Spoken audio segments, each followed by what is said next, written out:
So, Andrew Tate, great to have you here. People are so terrified when talking about Harry and Meghan because they're worried that they're going to be accused of racism. You're clearly not worried about that. No, I'm not worried about that. I refuse to live in an absolute fantasy, and people are dodging around the true issue.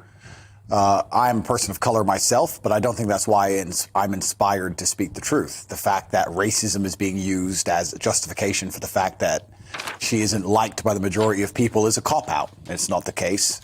She does not garner any kind of racism in day-to-day life.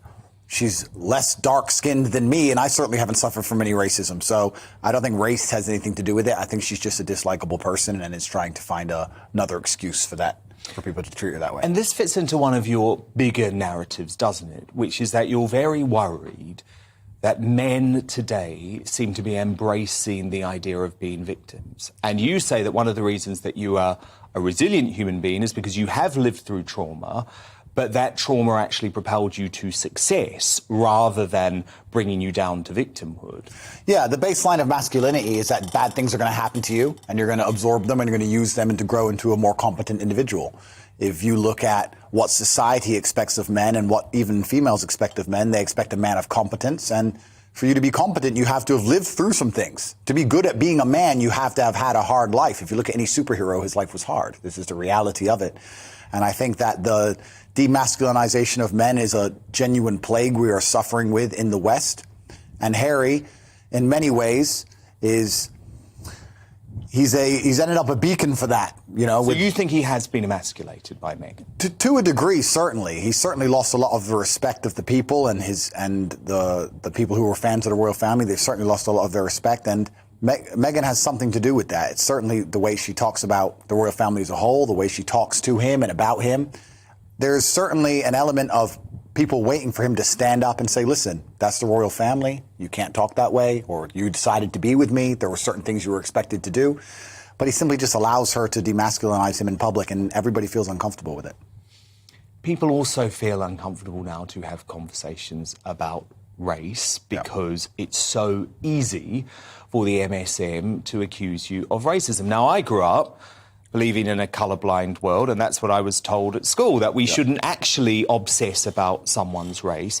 Now, if you sign up to that philosophy, you're described as being racist. And it feels to me like Meghan has really utilised that.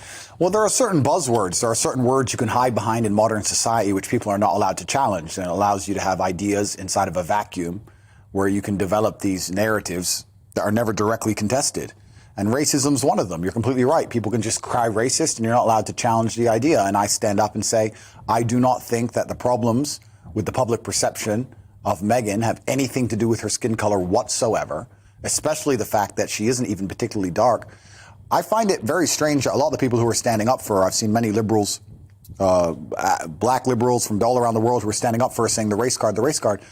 Why would you allow somebody to use the race card when they're not genuinely suffering from it? Doesn't that disrespect all the people who actually suffer from genuine racism? Well, I think it does. So do I. Because there are so many contradictions in that Netflix series, because Meghan actually says the only time she ever experienced racism was someone in LA calling her mum, who actually does have much darker skin than her, the N-word.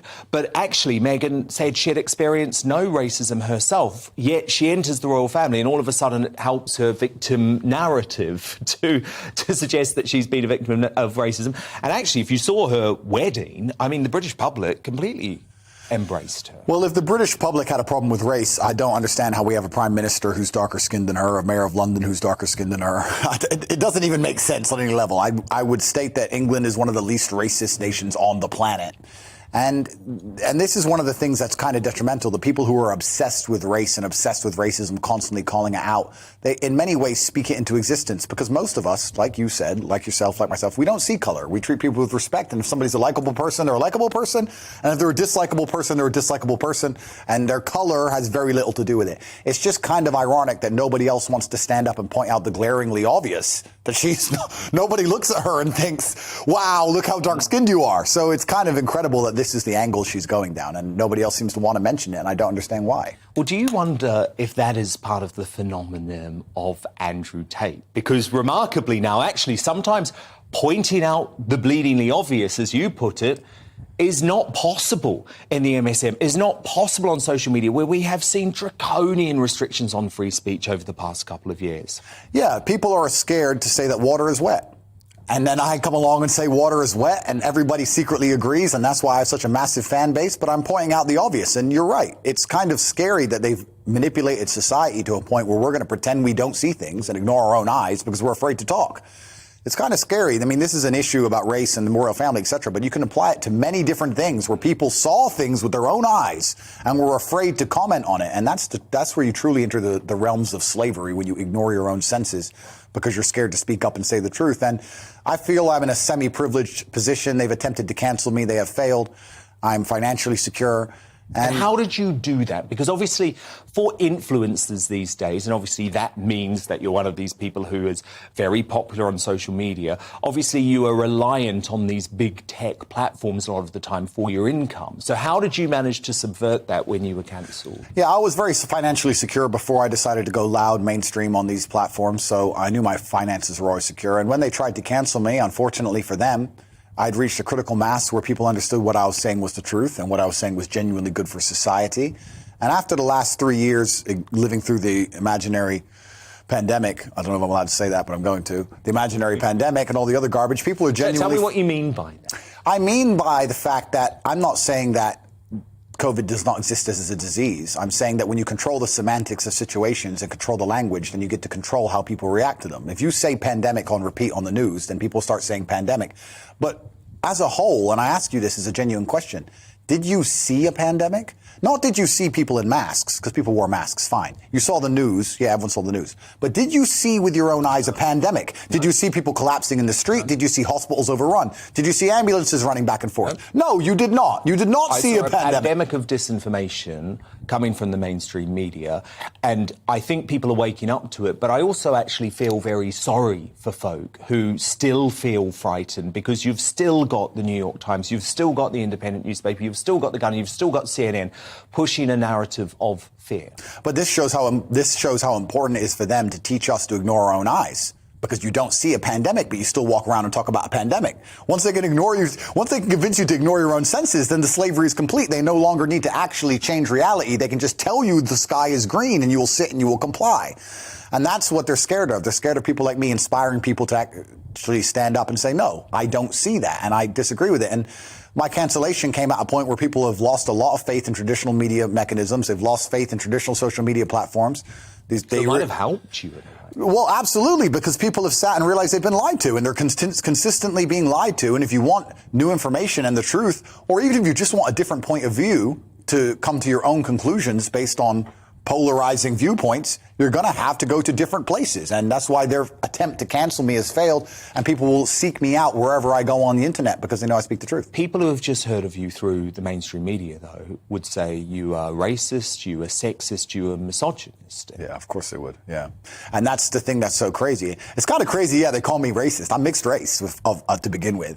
And yeah, it's weaponized virtue. If you have any kind of opinion on anything, you're going to have a degree of the population who's upset with your opinion. It doesn't matter if your opinion is the earth is round. There's people who out there who believe the earth is flat, and they're going to be genuinely upset with you. So once the mainstream media decides that you are a dangerous person because you inspire people to think, they're going to come along and they're going to weaponize virtue. They're going to choose a buzzword, racism, homophobic, misogyny, some buzzword that you can't argue against. They're going to take it, they're going to slap it on you, they're going to whip it up in the media machine and try and convince the world that you're somehow a dangerous person and you're a bad person and your ideas should be ignored.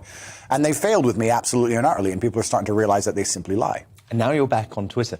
You were telling me you left the platform when you were first banned with 88,000 followers. How many do you have after a couple of weeks? Yeah, I've been back 2 weeks now. I have 2.9 million, I think. So, is that down to Elon Musk? Was he the person who let you back on? Yeah, and Elon is truly a hero of free speech, and he understands we were entering a draconian age of genuine. It was genuinely scary where we were heading, and now I start to feel like there's some hope. We're putting a crack in the matrix and a crack in the dam, and I think a lot of people are fed up with having ideas forced down their throat. But it's important that we stand up and talk about these things because it's happening on every level, even from the World Cup to this pandemic to ignoring the imaginary race card in Netflix documentaries. There are so many people not pointing out obvious things in the world that it's getting pretty scary to live in this false reality. We need people to just stand up and say, no, this is absolute garbage. Andrew Tate, so great to have you. Thank you Thank you, for being friend. here today. Thank you very much.